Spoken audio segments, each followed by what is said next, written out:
Vande Mataram. Females के लिए बहुत ही कठिन समय होता है उस समय जब माहवारी, पीरियड्स, मेंस्ट्रुअल साइकिल, आप कुछ भी कह लीजिए, जब ये डिस्टर्ब हो जाते हैं, असामान्य हो जाते हैं। नॉर्मली पीरियड्स 28 डेज़ का ही माना गया है, या 2 दिन आगे या पीछे। लेकिन कई बार ऐसा भी होता है कि कम से कम 1 या 2 मंथ तक लगातार ब्लड फ्लो का होना, जिसमें कि कुछ फीमेल्स डिप्रेशन का भी शिकार हो जाती हैं। एंड मोनोपॉज के समय ऐसा बहुत ज़्यादा देखा गया है कि लगातार 3 साल तक ब्लड का बाहर आना, एंड जिससे कि शरीर में कमजोरी, वीकनेस, बाकी ऑर्गन्स का भी वीक होना, और एक इंसान का डिप्रेशन में चला जाना। अक्सर ऐसा देखा गया है कि इस समय में लेडीज़ बहुत ज़्यादा एलोपैथिक मेडिसिन का सहारा लेती हैं, लेकिन फिर भी बेनिफिट्स नहीं मिलते हैं। आज मैं कुछ एक ऐसा घरेलू नुस्खा बताने वाला हूं जो बहुत बार मेरे दादाजी, मेरे फादर हमेशा ही बताते रहे हैं, और 100% इसके मैंने बेनिफिट्स देखे हैं, और 100% केसेस में and with in 3 days 72 hours में बेनिफिट होता हुआ देखा गया है।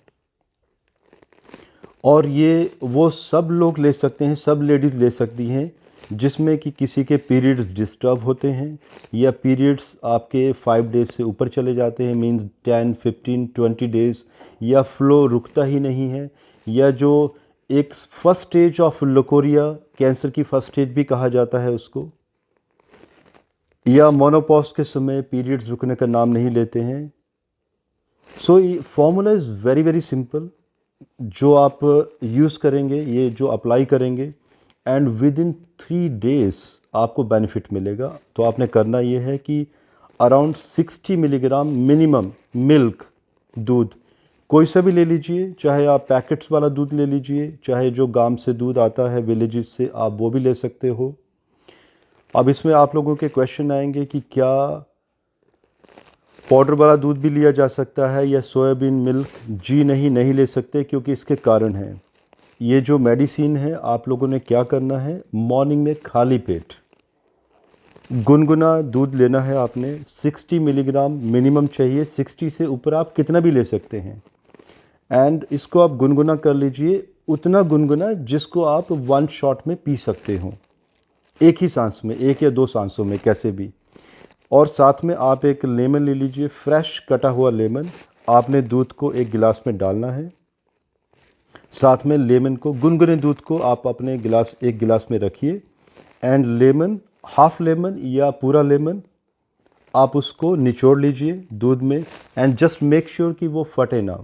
देखिए कौन सा दूध फटेगा, जो गांव का प्योर दूध होता है वो इमीडिएट फट जाता है, और जो शहर में दूध आते हैं पैकेट्स के, बहुत सारे ब्रांड्स के, वो इतनी जल्दी नहीं फटते हैं।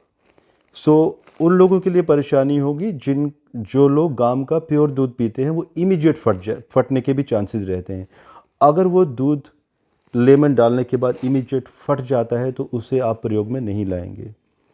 एंड आप मेक श्योर कीजिए कि अगर दूध नहीं फटता है तो आप उसे इमीडिएट पी लेंगे विद इन 30 सेकेंड, क्योंकि वो फटेगा, लेकिन वो पेट के अंदर दूध का फटना ज़रूरी है। और वो जब अंदर आप पिएंगे तो डेफिनेटली फटेगा, क्योंकि दूध और नींबू जब भी इकट्ठे होते हैं तो फट जाता है वो। पनीर भी तो ऐसे ही बनता है। सो ये बहुत ही सिंपल फॉर्मूला है। पहले दिन आप ट्राई करेंगे, दूसरे दिन फिर से करेंगे, तीसरे दिन आपके जो पीरियड्स हैं वो नॉर्मल होना शुरू हो जाएंगे। एंड अगेन, कितनी भी बड़ी समस्या क्यों ना हो, 72 आवर्स के अंदर रिकवरी होना शुरू हो जाएगी। अगेन कुछ ऐसे फीमेल्स भी होंगी जिनको मोनोपॉज बहुत लंबे समय तक परेशानी चल रही है, तो आप इसकी देखिए, बेसिकली 3 से 4 दिन में पूरी रिकवरी हो जाती है इसी छोटे से फॉर्मूले से। लेकिन आप इसको मैक्सिमम, अगर बहुत ज़्यादा प्रॉब्लम है, ब्लीडिंग रुकने का नाम नहीं ले रही है एक्सट्रीम मोनोपॉज के केस में, तो आप इसको 14 डेज तक कंटिन्यू कर सकते हैं।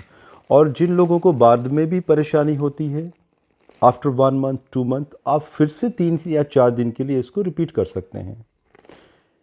सो आप लोगों के इसमें कोई भी क्वेश्चन होंगे तो आप लोग कमेंट बॉक्स में लिख सकते हैं, मैं खुद पढ़ूंगा एंड उस पर मैं रिप्लाई भी करूंगा। अगर मुझे लगता है कि क्वेश्चंस डिफरेंट होंगे तो मैं उसको एक नए वीडियो में उन क्वेश्चन के आंसर्स को कवर भी करूंगा।